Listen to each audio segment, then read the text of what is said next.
Hey there, and welcome to today's Explainer. We're going to be unpacking a really fascinating academic grant proposal that's aimed at totally transforming higher education institutions across the Commonwealth. Now, we constantly hear that university enrollment for women is breaking records globally, which is awesome, right? We definitely celebrate that. But what if I told you that just getting women through the door, increasing that numerical access, does not automatically equal true equity or agency once they're actually inside? That's exactly the premise we're diving into today. Okay, let's dive into this. Here's our roadmap for today. First, the reality gap. Second, the barrier of silence. Third, a transformative framework. Fourth, the 7-month intervention. And finally, measuring global impact. First up, Section 1, the reality gap, the illusion of numerical inclusion. So, we really need to challenge our assumptions about what success actually looks like on a university campus. Let's look at GIFT University, a member of the Association of Commonwealth Universities. There, women make up a staggering 64% of the student population. On paper, that sounds like a massive, overwhelming success story for gender equity, doesn't it? But wait. Look what happens as we move up the institutional ladder. That number drops to 33% for the female staff population. So we're already seeing this steep drop-off in representation the second we shift from the student body to the professional workforce. And then we hit 13%. That's the tiny, tiny fraction of women holding actual leadership positions. So the crucial point is, there is a glaring structural disconnect here. We've got this high inclusion at the base, but it literally shrinks away by the time we get to the decision-making table. So what does this all mean? Well, over the past 20 years or so, universities have done a fantastic job expanding access. The doors are open. But as this proposal argues, the data is telling us loud and clear that we have to look beyond mere numbers. The simple presence of diverse bodies on a campus absolutely does not guarantee that those individuals have equitable participation, that they feel genuinely safe, or that their voices are actually heard when issues pop up.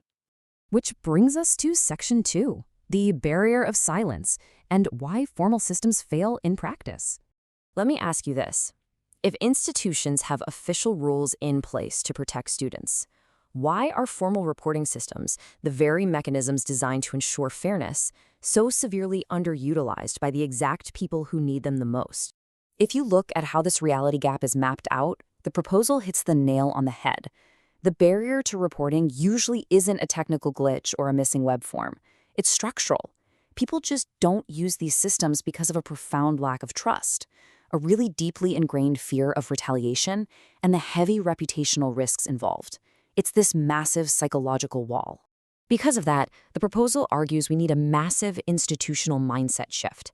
Institutions have got to move away from just basic procedural compliance, treating equity like a box-ticking exercise with rigid formal committees. Instead, they need to transition into a survivor-centered ecosystem that's built on intersectional understanding, deep trust, and true psychological safety. All right, Section 3, a transformative framework, moving beyond procedural boxes. Now, don't worry, we are building this intervention on some really rigorous academic sociology, and this brilliantly illustrates how it works. To achieve real institutional trust, the framework stacks gendered organization theory, acknowledging that processes aren't just gender-neutral by default, with psychological safety and intersectionality. The real magic happens right where those three concepts overlap. Let's de-jargonize this a bit really quick. Psychological safety, coined by Edmondson, is absolutely crucial here. We aren't just talking about physical safety on a campus. We're talking about the emotional and professional security required to report an issue or voice a concern, knowing for sure you won't face some subtle backlash or damage to your reputation. And then there's intersectionality, developed by Crenshaw. This reminds us that barriers compound. Think about it. An international student or someone from a marginalized class experiences the university system way differently than others. Their vulnerabilities overlap. A truly equitable system has to recognize and adapt to those overlapping cultural and social identities. Moving on to Section 4, the 7-month intervention. Actioning the theory. So, moving from the conceptual to the practical, you might be wondering, how on earth do you fundamentally restructure a university's reporting ecosystem and leadership culture in just 7 months? Honestly, it sounds impossible, but wait until you see how they break this down. They've got it mapped out with absolute precision. Month 1 is all about baseline research and system design. Months 2 and 3, that activates capacity building, so training the staff and leadership. Month 4 is the big peer system deployment to the wider campus. And finally, months 5 through 7 are dedicated to evaluating the data, refining the system, and getting it ready for scaling. Now, what's really interesting about this slide is how multidimensional the approach is. Instead of just changing a policy at the top and calling it a day, it requires integration across 4 different layers at once: activating grassroots peers, upgrading tech systems, training leadership, and generating new policy. And the actual activities inside those layers? They are incredibly actionable. They're setting up trauma-informed reporting clinics. They're running these cool simulation-based labs for leaders to practice making unbiased decisions. They're even using behavioral nudges in their digital reporting systems. But the most exciting part? They're deploying 20 to 25 diverse gender equity ambassadors. This peer-led outreach is expected to directly reach hundreds of students. Finally, Section 5, Measuring Global Impact, Scaling Across the Commonwealth. So this proposal is requesting a strategic grant of just £2,000 to build a scalable model.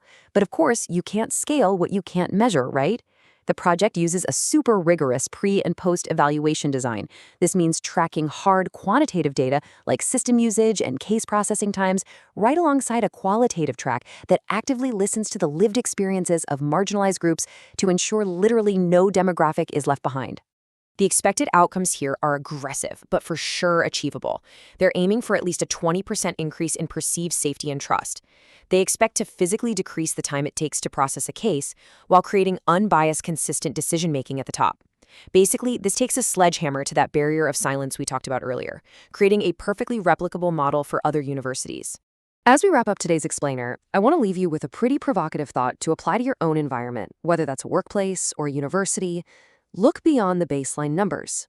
Ask yourself, is your institution merely offering access, or are they doing the real structural work to build true agency? Think about that. Thanks so much for exploring this fascinating framework with me today. Keep questioning and keep learning.